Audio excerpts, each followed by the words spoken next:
The operation began at midnight, three vehicles departing the compound at staggered intervals to avoid detection. Ryan rode with Hoseok and Seokjin, her heart pounding with a mixture of fear and exhilaration. As the city lights grew closer, nervous, Hoseok asked, glancing at her in the rearview mirror. A little, she admitted, but ready. He grinned, his expression surprisingly cheerful for someone heading into danger. That's the spirit. Just stick to the plan and we'll be celebrating by sunrise. The warehouse appeared before them, a dark looming structure surrounded by a chain-link fence. They parked a block away, completing final preparations in silence. Vine checked her weapon one last time, then followed Hoseok. The warehouse appeared before them, a dark looming structure surrounded by a chain-link fence. They parked the block away, completing final preparations in silence. Ryan checked her weapon one last time, then found Hoseok and Seokjin towards their position. Diversion team in place, Hoseok murmured into his calm, awaiting signal. Extraction team approaching, loading, talk. Came Jungkook voiced, a familiar sound sending a rush of both comfort and anxiety through Ryan. Surveillance team status, all clear, Taeyang responded, guards changing rotation in 3 minutes. That's your window. Ryan crouched before a dumpster with Hoseok and Seokjin watching the main entrance where two armed men stood guard. Her heart hammered against her ribs, but her hands remained steady as she gripped her weapon. Remember, Seokjin whispered, our job is noise and distraction, not engagement. We draw them out, then fall back to the Revender's point. She nodded, focusing on controlling her breathing the way Jungkook had taught her during the brief training sessions. 60 seconds, Namjoon's voice crackled through the comm. Diversion team prepare to engage. Hoseok reached into his bag and pulled out what looked like a small innocuous cylinder. Fire in the hole, he said with a grin, pulling a pin and tossing it towards the eastern side of the compound. The explosion was deafening and defining, a conclusive burst of sound and light that sent the guards scrambling over cover. Almost immediately, alarms began to wail. Go, go, go, Hoseok urged, and they broke from their hiding place. Running towards the gate, Ryan role was simple, provide cover fire while Hoseok planted the second distraction device. Seokjin would handle any guard who came too close. As they approached, she raised her weapon, firing 2 warning shots into the air as they had planned. The effect was immediate. The guard at the gate turned toward them, weapon raised, Ryan ducked behind a concrete barrier, heart pounding as bullets pinched against the other side. Extraction team update, Seokjin demanded into his comm as he returned fire. Inside came Yoongi's clipped response, 4 minutes to retrieval. Ryan peered around the cover, spotted Hoseok moving low and fast towards the fence. 3 guards are now advancing on their position, with more pouring out of the building's main entrance. Perfect, exactly according to the plan. Jin, 3 o'clock, she called, spotting a guard trying to flank them. Seokjin pivoted, smoothly firing twice in rapid successions. The guard dropped. Not bad, he said with a nod to Ryan. You've got good eyes. The second explosion came from the opposite side of the compound, genuine handiwork, part of their coordinated distraction. In the confusion that followed, Hoseok made it back to their position, breathing hard but grinning. Phase 1 complete, he reported. Now we hold their attention for 3 more minutes, then fall back. Ryan nodded, reloading her weapon with hands that moved on muscle memory. The training sessions with Jungkook and Taeyang had paid off. Her body knew what to do even as her mind raced with adrenaline. 2 targets north side, she reported, calmly, firing a burst that sent to the guards diving for corners. Extraction team status, Hoseok demanded into his comm. Static met his question, and Ryan felt a cold knot from in her stomach. Surveillance team do not have eyes on extraction, Seokjin asked, his voice tense. Negative, Taeyang responded after a beat. They've gone dark. Fear threatened to overwhelm her, but Ryan pushed it aside. We stick to the plan, she said firmly. They'll make it out. As if in response to her words, Jungkook's voice cut through the static. Package secured, heavy resistance at the loading dock. Need secondary exit route. Hoseok and Seokjin exchanged glances. That wasn't part of the plan, Seokjin muttered. When is it over? Hostek replied with a grim smile, then into the com. What's their closest alternate access? East side maintenance door, but it's guarded. Not for long, Vine said, surprising herself with her resolve. We can clear it. Seokjun looked at her sharply. That's not the plan. Our orders are to fall back. Our orders are to protect the extraction team, she countered. And that's what we are going to do. She could see the conflict in his eyes due to Jungkook's direct orders versus the tactical reality of the situation. After a moment, he nodded, diversion team moving to east side maintenance exit. He reported into his comm while clear for extraction. They moved swiftly along the perimeter, keeping to the shadows. Ryan's earlier fatigue had vanished, replaced by a laser-focused determination. Jungkook was in danger, and nothing else mattered. The east side door were visible now. Two guards stationed outside Ryan took a deep breath, then stepped out from cover and fired a shot that struck the wall just above their heads. The guards immediately returned fire, giving Hoseok the opening he needed to approach from their blind spot. The smokish was brief but intense. Violet found herself moving with an instinctive grace that she hadn't known she possessed, finding cover, providing suppressive fire, anticipating the enemy's movements. When it was over, both guards were down and the door were clear. East exit secured. Seokjin reported, extraction team, you're clear to proceed. Moments later, the door burst open and Jungkook emerged, followed by Namjoon and Yoongi. Jungkook clutched a metal briefcase handcuffed to his chest. All three men looked worse for fear. Namjoon was bleeding from a gash on his arm, and Yoongi was limping slightly. Jungkook's eyes immediately found Ryan's, relief evident in his expression before it was quickly replaced by determination. To the vehicles, he ordered, now.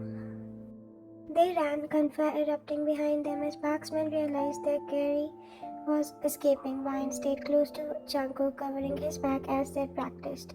They reached the vehicle just as another explosion rocked the compound, Jimin's parting gift. Everyone counted 4, Jungkook demanded as they piled into the waiting SUVs. All present, Seokjin confirmed, sliding behind the wheel. Though Namjoon needs medical attention, I'm fine, Namjoon insisted, though his face was pale with pain. As the vehicle sped away from the compound, Ryan felt the adrenaline begin to fade, leaving her shaky and exhausted. Jungkook, seated beside her in the back of SUV, reached over to take her hand. You disobeyed a direct order, he said quietly, his voice carefully neutral. I did, she acknowledged, meeting his gaze unflinchingly, and I'd do it again. He studied her face, his expression unreadable. Then, to her surprise, a small smile curved his lips. Thank you, he said simply, for having my back. The tension she hadn't realized she was holding melted away, and Ryan leaned against his shoulder, suddenly too exhausted to sit upright. Always, she murmured. As the city lights spread past the window, she felt Jungkook press a kiss to the top of her head. Get some rest, he whispered. You've earned it. But rest would have to wait. When they arrived back at the compound, it was to find Chao's guards on high alert, Jimin frantically coordinating with appeared to be evacuation. What's happening? Jungkook demanded as they exited the vehicles. Park's people, Jimin reported grimly, they must have had a tracker on one of us.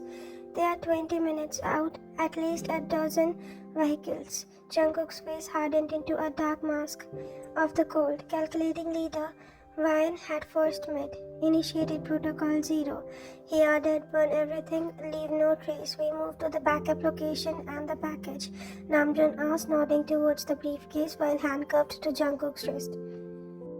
Come with us, it's a key to everything. Van found himself swept in the evacuation, helping to gather essential supplies, destroy documents, wipe hard drives. Despite her exhaustion, she worked methodologically, efficiently, aware that every second counted. She was in the command center, wiping a final computer under Yoongi's supervision when Jungkook appeared in the doorway. Time to go, he said urgently. They are closer than we thought. As if to emphasize his words, the distant sound of gunfire reached them. The perimeter guards engaging the approaching enemy. They ran for the underground garage, where the remaining vehicles waited. Engine already running, Ryan climbed into the back of an armed SUV with Jungkook and Taeyang while the others distributed themselves among the other vehicles. Stay down, Jungkook instructed as they began to move, his arm pushing her lower in the seat. This is going to be close. The convoy burst from the underground garage like bats out of hell, immediately coming under fire from Park's advanced forces. Ryan heard bullets pinch against the armored exterior as the driver executed a series of evasive maneuvers.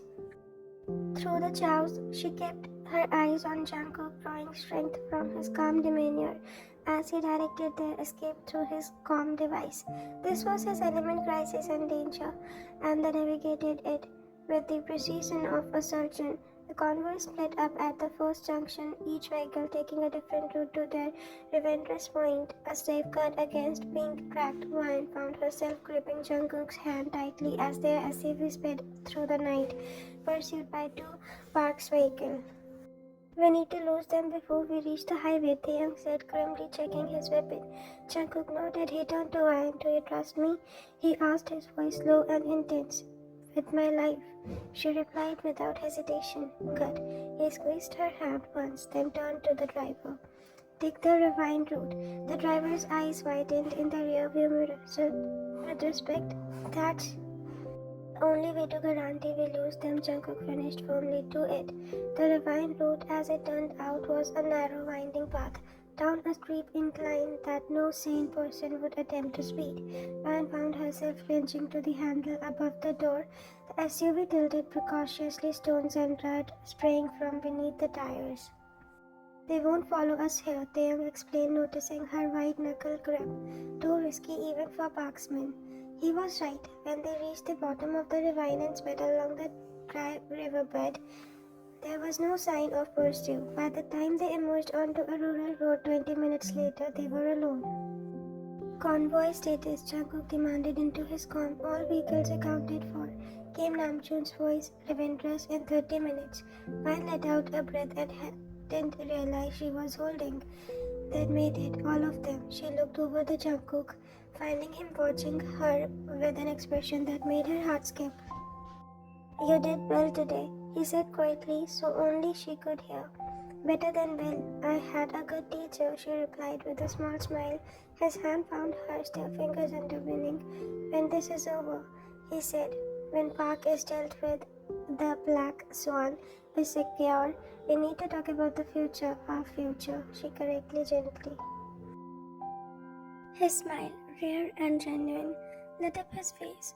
"Our future," he agreed. Together, the backup location turned out to be a sprawling mansion on a private island of the southern coast, a fortress disguised as a luxury retreat, complete with state-of-the-art security systems and small army of loyal guards. "My grandfather's legacy," Jungkook explained as they approached by boat in the pre-dawn hours. "The original foundation of the Black Swan Empire." Ryan looked up at the imposing structure, silhouetted against the lightning sky. "It's beautiful," she said, and it was, in a powerful, intimidating way. "It's also one of the most secure locations in the country," Namjoon added from his position at the helm, and completely off Park Sudar. They docked at a private pier, weary but alert as they dismounted. Ryan noted the relief on everyone's face. They had made it safely with the mysterious package intact. Whatever it contained must be incredibly valuable to warrant such an operation.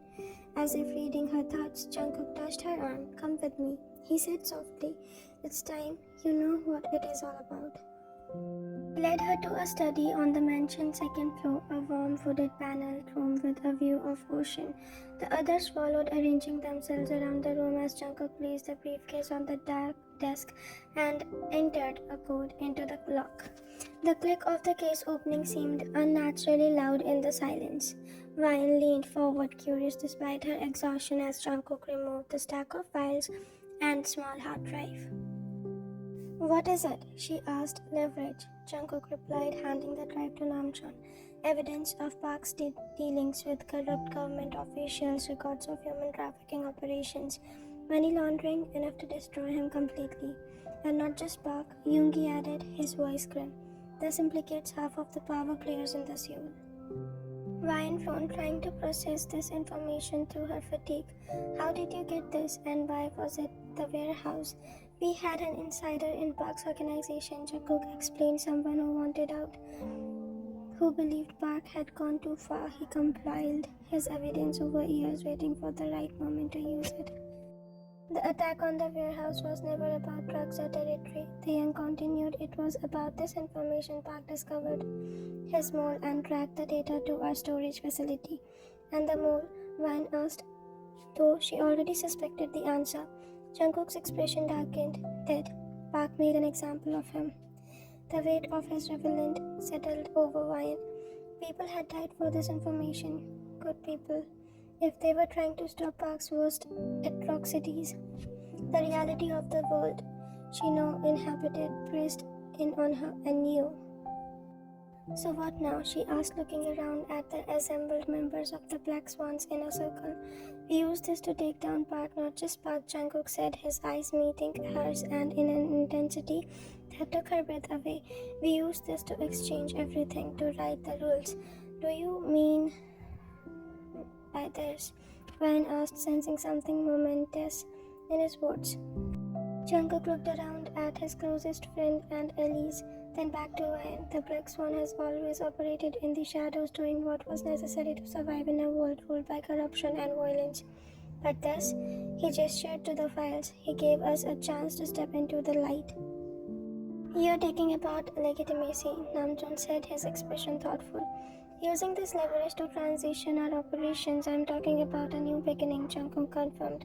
For all of us. Van felt a surge of emotion, hope mixed with a hint of disbelief. Can it really be that simple?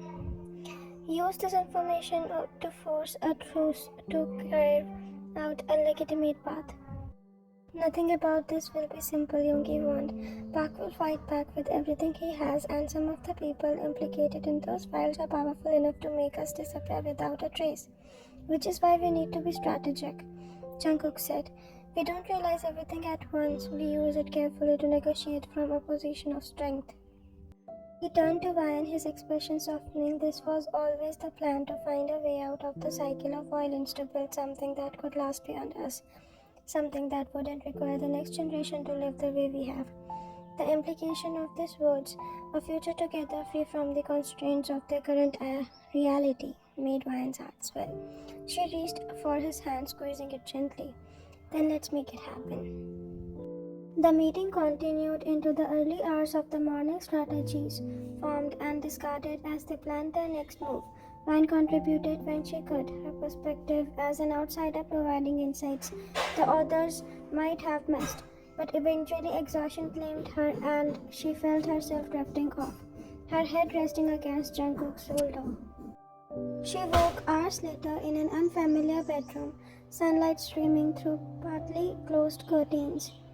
For a moment she was disoriented until the event of the previous night came rushing back. She sat up quickly when winced as her body protested the sudden movement. Every muscle ached from the exertion of the mission. Knock at the door caught her attention. Come and she called something in her tangling hair self-consciously. Jungkook entered carrying a tray of food and coffee. I thought you might be hungry, he said, setting the tray beside her on the bed. Starving, she admitted, reaching gratefully for the coffee. On the edge of the bed, watching her with an expression that made her heart skip. You were incredible last night, he said softly. Most people would have broken under that kind of pressure. Ryan took a sip of coffee, considering her response. A week ago, I might have, she finally said, but I am not the same person I was when I first walked into my life. No, he agreed, reaching out to tuck a strand of hair behind her ear. You're stronger, braver. Though I think those qualities were always there for you and inside you, waiting for the right moment to emerge, or the right person to draw them out, she replied, holding the gaze. Something shifted in his expression, vulnerability breaking through his usual composure exterior. I meant what I said before the mission, he said. I love you not because of what you've done or who you've become, but because who you are at your core. Ryan set her coffee aside and moved closer to him, her hand finding his cheek. And I love you, Jungkook, not the leader of the Black Swan, not the man everyone fears, but the man who reads poetry to a sick woman and dreams of a best and better future. The kiss that followed was different from the earlier ones. Not desperate, not hungry, but tender, a promise of things to come. When they finally broke apart, Ryan rested her forehead against his, content to simply exist in this moment of peace. We have a busy day ahead, Jungkook said eventually, though he made no move to leave. The others are already working on phase one of our plan, which is Ryan asked reluctantly, pulling back to take another sip of her coffee, reaching out to our allies, ensuring they understand what's at stake. Then making initial contact with Park, letting him know we have the information without revealing exactly what we have. And do you think he'll negotiate? Jungkook's expressions hardened slightly. Park is many things, but he's not stupid. He knows this information could destroy him. He'll want to talk, and if he doesn't, Ryan pressed. If he doesn't and decides to come after us instead, then we are prepared for that too, Jungkook replied, his voice resolute, but let's hope it doesn't come to that. After breakfast, they joined the others in what they had been converted into a command center. Maps and documents covered the walls, computers hummed with activity, and tension filled the air as they prepared for what might be the most significant confrontation in Black Swan history. Found herself working alongside Seokjin, analyzing Park's known associates for potential weakness, individual who might be turned, leverages points that could be exploited.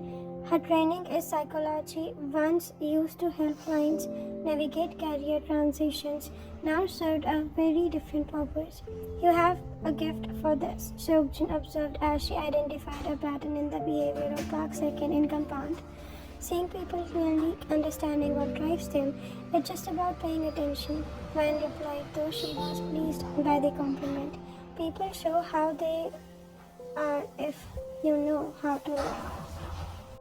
As the day progressed, the plan began to take shape. Namjoon had established secure communications with their key allies, ensuring they would stand with the Black Swan if conflict erupted. Taeyong and Jimin had compiled a detailed analysis of Park's properties and holdings, identifying potential targets if negotiations failed. And Yoongi had prepared a dossier of the most damaging information from the files, just enough to prove that they had what they claimed, without showing their full hand. Evening found them gathered once more in the study, a sense of tense anticipation filling the room. The first message had been sent to Park, a simple indication that they had recovered the stolen information and were willing to discuss terms. Now they waited for his responses. He'll make us wait, Yoongi predicted, slouched in an armchair with a glass of whiskey. It's a power play. Let him, Jungkook replied, standing by the window. Time is on our side now. Ryan observed the dynamics of the group, still amazed to be a part of this inner circle. Each man brought different strengths to the table, Namjoon's strategic brilliance, Yoongi cold analytical mind, Taeyong technological expertise, Jimin's network of contacts, Hoseok's tactical skills, and Seokjin's understanding of human nature. Together under Jungkook's leadership, they were formidable. And as she was no longer just a bystander or a pawn, she had earned her place among them, not through violence or criminal skills, but through courage, loyalty, and her own unique perspective. As if sensing her thoughts, Jungkook caught her eye from across the room, a silent acknowledgement passing between them. In that moment, despite the danger that still surrounded them, Byron felt a profound sense of belonging.